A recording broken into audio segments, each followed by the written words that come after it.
दोस्तों आज हम बात करेंगे एक ऐसे रहस्य के बारे में जिसको आज तक आप लोग सोचे भी नहीं होंगे। हंसने वाली मछली का रहस्य आज हम आपको बताएंगे। बहुत पहले की बात है, कश्मीर की खूबसूरत घाटी में एक राजा राज करता था।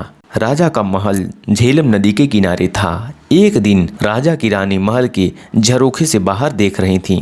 उन्होंने एक मछली बेचने वाली को देखा जो मछलियों से भरी टोकरी लेकर शहर में बेचने जा रही थी। रानी ने मछली वाली को ऊपर बुलाया और मछली वाली ने अपनी टोकरी नीचे रखी। टोकरी में ऊपर ही एक बहुत बड़ी मछली थी। यह मछली नर है या मादा? रानी ने पूछा। रानी ने कहा, अगर यह मादा होगी तो मैं ले लूंगी। रानी का इतना कहना था कि मछली जोर से हंसी और टोकरी में नीचे चली गई। रानी और मछली वाली दोनों मछली के हंसने से डर गईं। मछली वाली ने जल्दी से टोकरी उठाई और वहां से चल दी। रानी सोच में पड़ गई। मछली को हंसते हुए तो न कभी देखा और न सुना था। यह जरूर कोई विशेष मछली होगी। जब तक मछली के हंसने की रहस्य का पता नहीं लगा लूंगी मैं चैन से नहीं बैठूंगी, रानी ने कहा। शाम को जब राजा महल में आए तो रानी ने मछली की हंसी के विषय में बताया। मछली मेरी बात सुनकर हंसने लगी तो राजा बोले, यह तो बड़े अचरज की बात है। दोस्तों, मछली क्यों हंसी इसका तो एक रहस्य ही था। और रानी बोली, मैं कुछ नहीं जानती, मछली क्यों हंसी इसका पता लगाना ही पड़ेगा। रानी ने जिद किया राजा से।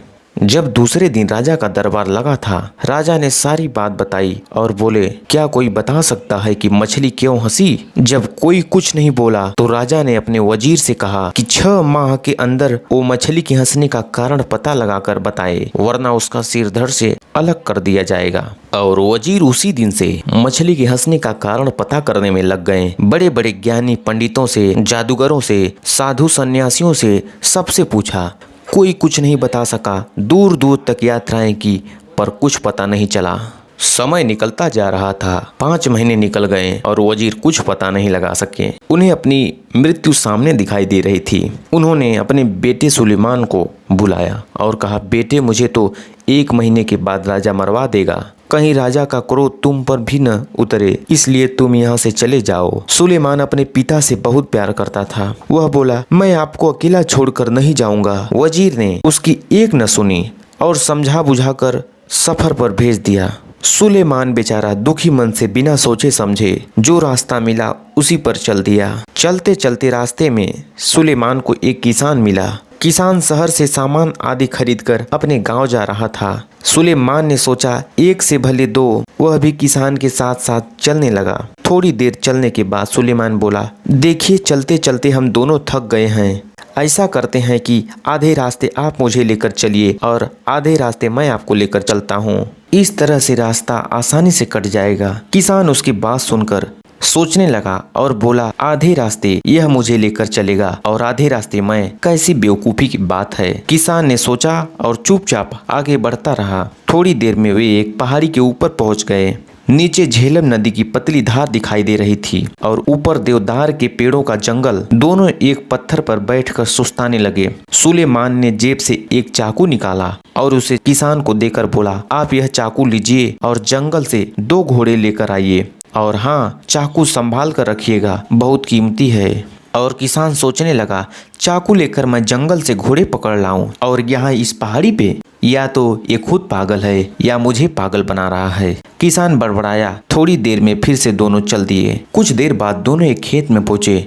खेत में पकी हुई फसल कटने के लिए तैयार खड़ी थी और किसान बोला, कितनी अच्छी फसल है। तो सुलेमान भी बोल पड़ा, हाँ वह तो है, पर पता नहीं फसल खा ली गई है या बची है। किसान ने कहा, खा ली गई है क्या मतलब है तुम्हारा? और गुस्से में किसान ने कहा, अभी कटी नहीं है फसल, तुम कह रहे हो खा ली गई है। सुलेमान बोला, मैंने तो यूं ही कह दिया। फिर बाद में दोनों अपने सफर पर चल दिए।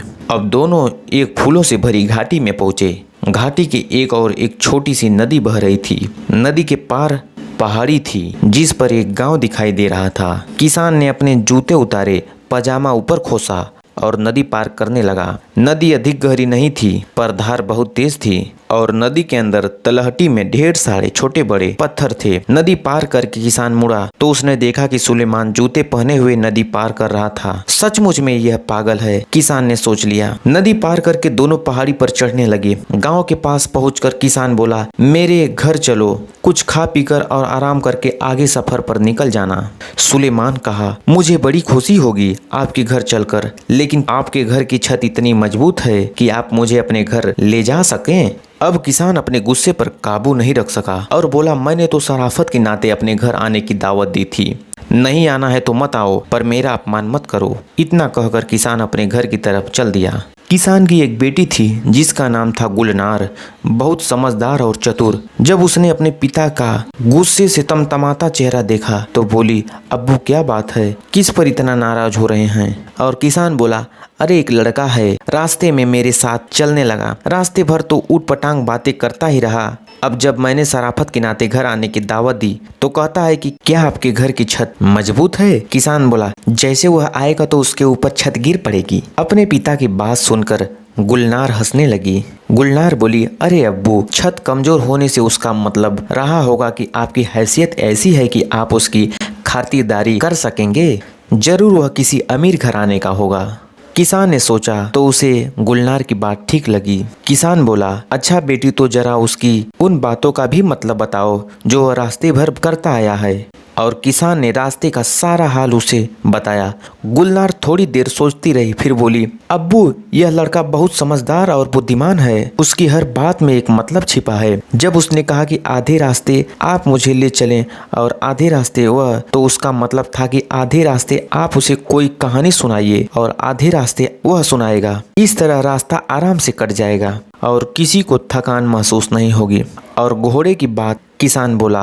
गुलनार बोली, घोड़ों से उसका मतलब असली घोड़ों से नहीं था, उसका मतलब था कि जंगल से लकड़ी की 2 मजबूत टहनियां काट कर ले आइए जो छड़ी का काम कर देगी। चलते चलते थक जाने पर छड़ी का सहारा किसी घोड़े से कम नहीं होता है। और फसल खा ली गई है तो उसका मतलब था कि कहीं किसान ने साहूकार से कर्ज तो नहीं लिया है, अगर लिया होगा तो फसल सारी साहूकार उठा ले जाएगा, किसान को तो कुछ नहीं मिलेगा। किसान बोला, चलो तुम्हारी सब बातें ठीक है, पर जूते पहनकर नदी पार करना तो पागलपन ही कहा जाएगा ना। गुलनार बोली, अब्बू, मैं कई बार सोचती हूँ कि लोग जूते उतार कर नदी में क्यों जाते हैं। ऐसा करने से कोई नुकीला पत्थर उनके पैर में चुभ सकता है और वे गिर भी सकते हैं। जूते पहने रहने पर पैरों का बचाव तो होगा। किसान बोला, अरे यह लड़का तो बहुत सचमुच अक्लमंद है, मैं अभी उसे घर लेकर आता हूँ। किसान यह बात कहकर घर से निकल गया। और इधर गुलनार ने भी सोचा, क्यों न वह भी लड़के की परीक्षा ले सके। उसने एक थाली में 12 रोटियां रखी और एक कटोरा खीर भर कर रखा और दूध से लबालब भरा हुआ एक जग रखा। थाली नौकर को देकर बोली, यह थाली सुलेमान को देना और कहना कि साल में 12 महीने होते हैं, पूरे चांद की रात है और सागर में पानी लबालब भरा है। नौकर लालची था, उसने सोचा अगर मैं थोड़ा खाना खा भी लूं तो लड़के को क्या पता चलेगा। उसने एक रोटी खीर के साथ खा ली, फिर जग में थोड़ा सा दूध पी लिया। फिर उसने जाकर थाली सुलेमान को दे दी और गुलनार का संदेश सुनाया। सुलेमान ने थाली रख ली और नौकर से कहा, आप अपनी मालकिन को शुक्रिया कहिएगा और कहिएगा कि साल में 11 महीने होते हैं, आधे चांद की रात है और सागर में पानी लबालब नहीं है। नौकर ने आकर गुलनार को सुलेमान का संदेश सुना दिया। गुलनार समझ गई कि नौकर ने थाली में से खाना खाया है और नौकर ने मान लिया कि उसने चोरी की है।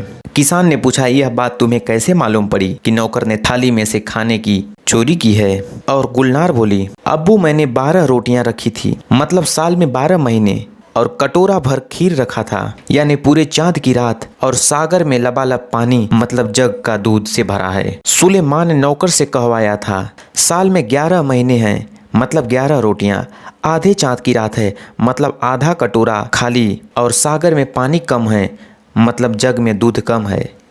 किसान बोला, वाह, तुम दोनों का जवाब नहीं। और किसान खुश हो गया। शाम को सुलेमान आया। खाना खत्म होने के बाद गुलनार ने सबको कहवा दिया। कहवा पीते पीते सुलेमान ने अपने पिता और मछली की हंसी के बारे में बताया और बोला, अगर जल्दी ही मछली की हंसी का रहस्य नहीं सुलझा तो मेरे अब्बू की जान चली जाएगी। क्या आप कुछ मदद कर सकती हैं? गुलनार चुप होकर थोड़ी देर सोचती रही। कुछ देर में उसके होठों पर मुस्कान आ गई। वह बोली, चलिए मैं भी आपके साथ चलती हूँ। मछली के हंसने का रहस्य मैं राजा को ही बताऊंगी। सुलेमान गुलनार के साथ उसी वक्त अपने नगर की तरफ चल दिया। उसके पिता चिंता के मारे खाट से लग गए थे। सुलेमान को देखकर बोले, तुम क्यों आ गए? मैंने तुम्हें आने से मना किया था। सुलेमान बोला, अब्बू आपकी चिंता खत्म हुई। गुलनार मछली की हंसी का रहस्य समझ गई है। आप हमारे साथ फौरन राजा के पास चलिए। राजा बोला, क्यों वजीर? मछली क्यों हंसी? कुछ पता चला? वजीर बोला, हाँ महाराज, इसका उत्तर यह लड़की देगी। और गुलनार बोली, महाराज आपके महल में एक पुरुष स्त्री के भेष में रहता है। यह बात उस मछली को पता थी, इसलिए वह हंसी थी। तो राजा बोले, हमारे महल में पुरुष असंभव। गुलनार बोली, महाराज अभी इसका फैसला हो जाता है। गुलनार ने राजा से कहा, एक बड़ा सा गड्ढा खुदवाओ, फिर महल की सारी दासियों को उस गड्ढे को कूद कर पार करने के लिए कहिए। कोई भी दासी उस गड्ढे को पार नहीं कर सकी सिवाय उस दासी के। असल में एक पुरुष था, वह एक चोर था और राजा के महल में चोरी करने के इरादे से रह रहा था। राजा ने उसे कारागार में डलवा दिया और राजा ने गुलनार को बहुत सारी धन दौलत इनाम में दी और उसकी बुद्धिमानी की सराहना की। थोड़ी दिनों में सुलेमान और गुलनार का विवाह हो गया और वो सुखी से ज़िंदगी जीने लगे। दोस्तों, इसी तरह नई नई रहस्यमयी कहानियों को सुनने के लिए हमारे चैनल को अगर आप सब्सक्राइब नहीं किए हैं तो सब्सक्राइब कर लें और बेल आइकन को दबाना ना भूलें।